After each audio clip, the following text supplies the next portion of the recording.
Hello and welcome to Let's Review. Winter Wolves game time again, people, and this time we're actually looking at something a little bit different. A yaoi-only dating sim. Does it live up to the usual standards of Winter Wolves games? Well, to answer that, we start as we always do, with the gameplay. As a game, this one is fairly basic. It's a stat management game where you gain skills by performing different tasks. This is the scheduling screen of Heirs and Graces, and ultimately it's pretty straightforward. You have 7 days in a week, you have 34 weeks total for the entire game. This is a early-ish, mid-ish game save, and as you can see, this is week 9. And you have a group of 8 activities to choose from. So, for example, you can haul some luggage, you can do some gardening, you can write some letters, charm some shopkeepers, etc., etc. Each of these relates to one of these specific stats, and doing each of these tasks will boost one of the stats. And it will always tell you which, and they're actually lined up logically. So, hauling luggage, for example, will boost your strength, which is there, and performing gardening will boost your diligence. You know, if I wanted to boost my leadership, I could look at tidiness, which would require cleaning rooms, or taking inventory, which requires management. As you can see, in this game, I've been mostly building up my decorum, which is made up of etiquette and charisma. And the total score for your decorum is made by the 2 below it, averaged out. So, for example, if I had 43 decorum, or 43 etiquette rather than 42, my decorum would be 42. Each of these stats relates to a specific person. So, for example, if I was doing some charming of shopkeepers, I would have a chance to boost my relationship with Aloy, whereas various other things will boost with various other people. So, Kamal prefers physical, Vincent prefers leadership, and Bourget prefers knowledge. And each of these things will boost a specific thing. So that's fairly straightforward. It's worth noting that you also have your reputation score down here, and whenever you perform one of these activities, you will either perform it at a normal level, a good level, or a great level. Normal will boost the skill by 1 point, great will boost it by 2 points, good will boost it by 2 points, and great will boost it either by 2 points plus 1 reputation point, or 2 points plus a relation point with whichever person it's appropriate to. And really, that's kind of it. If I hit start, I'll demonstrate here. So, got a good result there, so we got 2 charisma. You know, we did quite well there, so we got 2 etiquette. And so on and so forth. And events will crop up, like this one here, at intervals that are predetermined. And ultimately, that's kind of it for the gameplay of Heirs and Graces. The gameplay here is very simplistic, which is not at all uncommon for dating sims, and honestly, it works fine. Would I have liked something more complicated? Yes, but that's just the way that I am. If you're a fan of dating sims, this will work absolutely fine for what it's supposed to do, but it's certainly not going to sell the game on its own.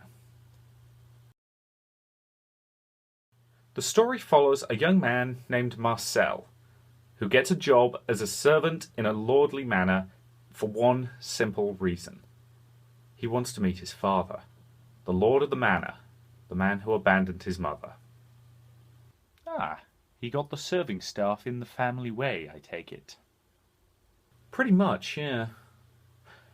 It doesn't take Lord Sandor long to figure out who Marcel is, and since he has no true-born heir, he makes Marcel a deal. If Marcel can keep his job as a servant, learn all there is to know about running the household, and prove that he's worthy of becoming the house's lord, he'll name him as his true heir. And that's what Marcel sets out to do. He sets out to prove himself worthy of inheriting his father's title. And the gay romance comes into this where exactly? I was getting to that. There are 4 romance options. The butler, the gardener, who's actually an ex-gladiator, the doctor, who's currently trying to save Lord Sandor's life, and an elven lord who appears to be Lord Sandor's only friend. And while they're all interesting and different in their own ways, they are basically the only characters. It would have been nice if the game had a slightly larger cast. Though for the record, I completely get why it doesn't.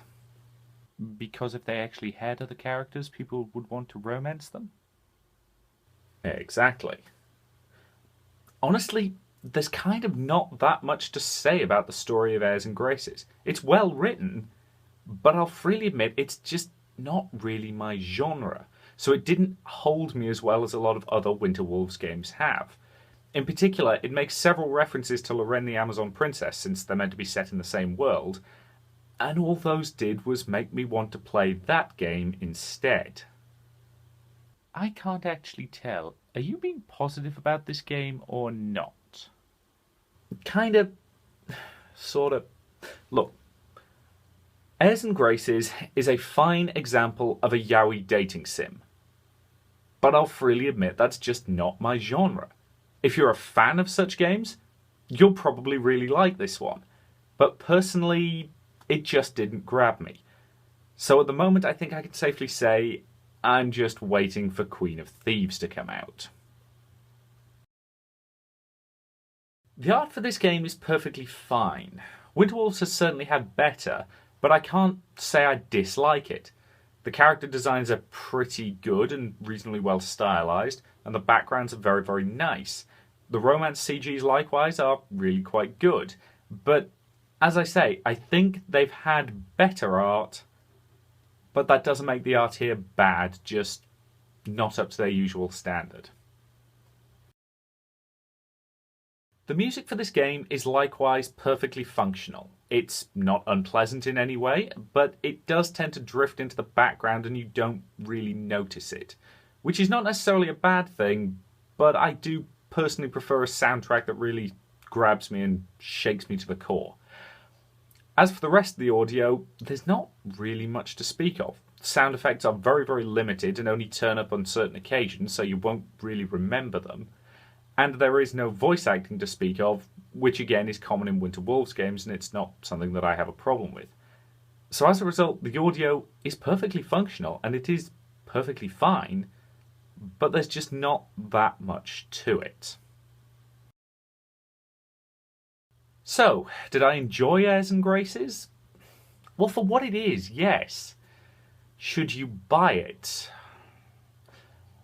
I will be brutally honest, this is a good example of a genre that's just not for me. And if you're into this kind of stuff, you'll probably like it, but to me it just didn't really grab me, it didn't hold me, and it didn't really draw me in. Overall, I'm a little disappointed with this one, but again, I think that's just because it's not really for me. As such, this would probably go on my old grab it if it's in a sale list. It's not bad by any means, but it's probably a little overpriced at its initial sale point. Now, if you'll excuse me, I've only got 2 romance routes left to unlock on Lorraine, so I think I'm going to go and do that. I'll see you later.